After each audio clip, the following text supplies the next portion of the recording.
Abbi, let's now talk about your team, Tottenham, because you were at the game, weren't you, on Thursday night at Ibrox? I was. A draw, but it was Ange's post-match comments after the game on Thursday and then yesterday building up to the game against Southampton, which I think caught a lot of people's attentions. Firstly, he was very critical of Timo Werner in the immediate aftermath of that game against Rangers. I think we all watched the game, we all saw that Timo Werner struggled, but Ange didn't hide the fact, did he? Often you see managers try and play it down, try and always give the cliche answers. He was open, he was honest, he had a go at Timo Werner.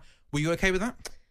It's difficult because I think that Timo Werner is a player that is clearly, and has been for a very long time, has never been at the level he was when he signed for Chelsea. We never really even saw that, level that he was before that, even at Chelsea. So I think with Timo Werner, it's a lot of confidence, and you've seen him when he's like one-on-one on goal, like he makes the wrong decision or he takes the extra touch or, it goes flying straight over the bar, things like that. So I can kind of put things down to confidence, but the performance the other night was arguably a 0 out of 10 performance. That's being generous, I think, as well. He literally couldn't control the football.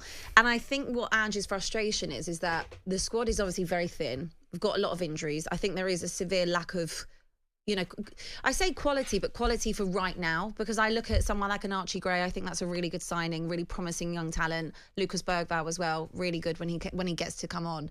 But I think the problem with us is that we never sign for now. It's always with a view to the future. So if you're looking at someone like Timo Werner, who came in on loan last January, arguably he probably shouldn't have had the extension on the loan in the summer, but they gave it to him, and now it's being linked with a permanent transfer this January. That just, again, shows you about the club more than the player. Do I think he's right to necessarily criticise the player? I think after that performance, I think he probably was within his right, because we don't have the luxury of being able to carry people at Spurs. We don't have all that talent, and when you're rotating the squad so much and you're keeping someone like Kulusevski out because you want to try and make sure that he's available for the weekend, and you're managing him and Kulusevski, and you're also got kids on the bench who obviously want to have a chance, like a Lucas Bergvall, then you have to also be pulling your weight. And I think when you're not pulling your weight as a senior player, I don't think there is anything wrong with calling them out. We've seen Pep do it as well at times at City, and when a performance is that bad, I think sometimes you just need to speak on it. And look, he was obviously really frustrated after that game, as was I. Do you think it's because it was that player? It was Timo Werner? Because Timo Werner's taken criticism wherever he's got. I feel a little bit sorry for him, actually. He's not liked in Germany. The Chelsea fans gave him a little bit of stuff and so on. But do you think it's because he's been criticised a lot? And the guy's a Champions League winner, lest we forget, so he's well experienced. But as you say, you've got young players there, an intimidating atmosphere. He's like, mate, you've got to stand up and be counted for. 100%. And I think there was a lot of players the other night who also had a poor performance. Someone like Pedro Porro have been having stinkers for the last couple of weeks anyway. He looks knackered. He looks like he needs a rest. So this is where, again, it's annoying, because someone like Jed Spence, who's hardly had a minute since making that move three years ago almost, he's not even registered in that side to play in Europe. So that's where the frustration comes from. When you've got Pedro Porro who's not performing to the level that you want him to, same with the doggy. It's really frustrating, because you've got a player there that, a lot of the fans are like, free Jed Spence, because we can't understand why he's not playing, even in the league. But in terms of Europe, he's not even registered to be able to do that. So you saw at the end of that game that Ange was having kind of I don't think it was berating, but having a serious conversation with Pedro Porro, because he was just getting cooked every single time.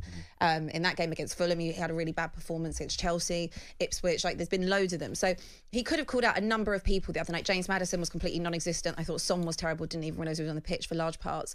So he could have called out anyone, but I think the fact that he was directly asked about Timo Werner, and obviously he got hooked at half-time, that's another reason.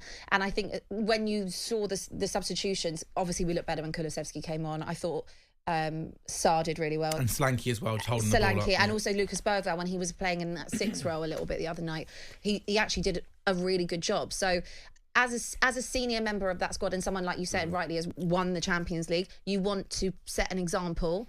And okay, anyone can have a bad game, but I think it's a constant thing. Do you think also as well, it was Ange back at Ibrox? They gave him plenty. His emotions would have been running high, let's be honest. Yeah. His emotions are running high the best of times, aren't they? Let alone when you go to Rangers on a Thursday night in the Europa League. Yeah. It was a great atmosphere. It was really, really feisty. Rangers were I really enjoyed the game. And I was kind of pleasantly surprised that, I knew Rangers were going to be aggressive and make it difficult for Spurs.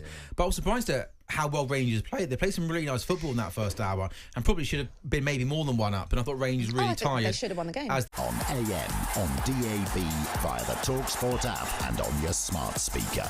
talkSPORT.